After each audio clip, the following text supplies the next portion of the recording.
À l'occasion d'une cérémonie de distinction ce jeudi 10 octobre 2024, les 3 meilleures œuvres du concours d'art visuel sur la lutte contre la vindicte populaire, initié par Amnesty International dans le cadre de la célébration de la Journée internationale de la lutte contre la peine de mort et en souvenir des lois Dogo, ont été primées au siège de l'organisation. Toutes les œuvres seront certainement les meilleures, mais on a dû mettre en place un jury pour nous permettre d'identifier trois parmi ces réalisations que nous allons primer.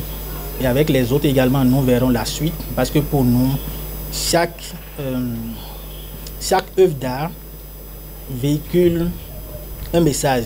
C'est d'abord une œuvre de réflexion, un esprit qui est derrière cette œuvre-là. Donc nous allons voir avec les participants comment organiser de petites activités autour de tout ce qui aura été réalisé pour que le message sur les droits humains, notamment la lutte contre la vindicte populaire, aille beaucoup plus loin. Le comité Action Urgente et Solidarité Internationale d'Amnesty International a reçu dans le cadre de ce concours 39 œuvres de 24 participants afin d'amener les jeunes artistes à jouer activement leur partition dans la sensibilisation de la population sur ce fléau qui constitue une violation grave des droits et des libertés fondamentaux. On revendique aujourd'hui la criminalisation des victimes populaires et veut sensibiliser les jeunes et la population béninoise dans son ensemble sur l'impact de cette pratique sur les droits humains.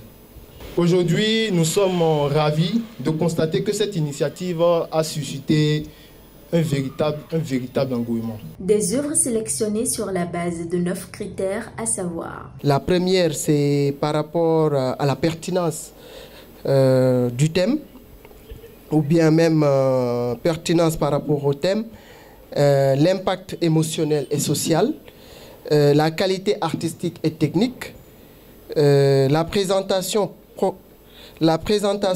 et le professionnalisme de l'œuvre, la cohérence et la clarté des messages, et l'innovation et la créativité des œuvres, l'engagement et la dimension sociale, le respect des droits humains et le respect des règles du concours. À la suite de ce concours, Amnesty International a prévu plusieurs séances de sensibilisation dans les zones stratégiques du Bénin pour la vulgarisation des œuvres. Nous allons avoir la version physique disponible des œuvres et faire des séances de sensibilisation dans les grandes villes, à des endroits stratégiques.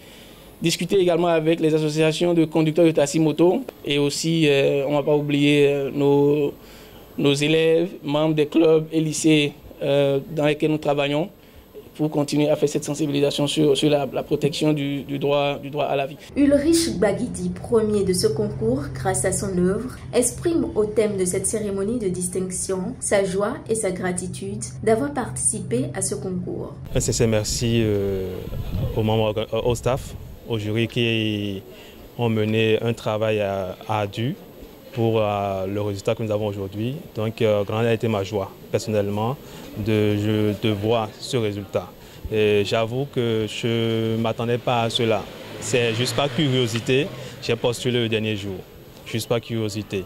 Donc, je pourrais juste dire un merci aux entités qui me gouvernent et aussi à Amnesty International pour l'initiative, pour la lutte pérenne qu'il mène à l'endroit de la jeune couche. La population béninoise et les artistes sont invités à se joindre à Amnesty International pour mener à bien cette lutte. J'appelle donc aux jeunes comme moi et à toute la population béninoise à continuer à faire fructifier les efforts fournis par nos lauréats en se mobilisant dans la lutte contre la vindicte populaire et la défense des droits de l'homme de manière générale.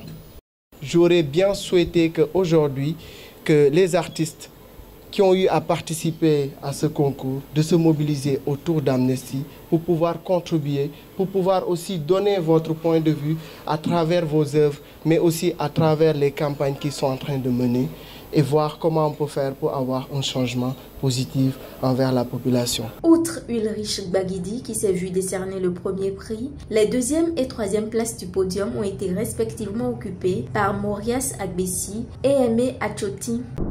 Pour refléter au mieux notre engagement envers les communautés au Bénin, en Afrique et dans le monde, votre plateforme média Reporter Bénémonde embrasse une plus large vision et devient Reporter Média Monde. Nous sommes le trait d'union entre les communautés et les gouvernants. Suivez-nous via notre site www.reportermediamonde.com et en vous abonnant à nos différentes pages sur les réseaux sociaux. Reporter Média Monde. Nous faisons de votre information l'actualité du moment.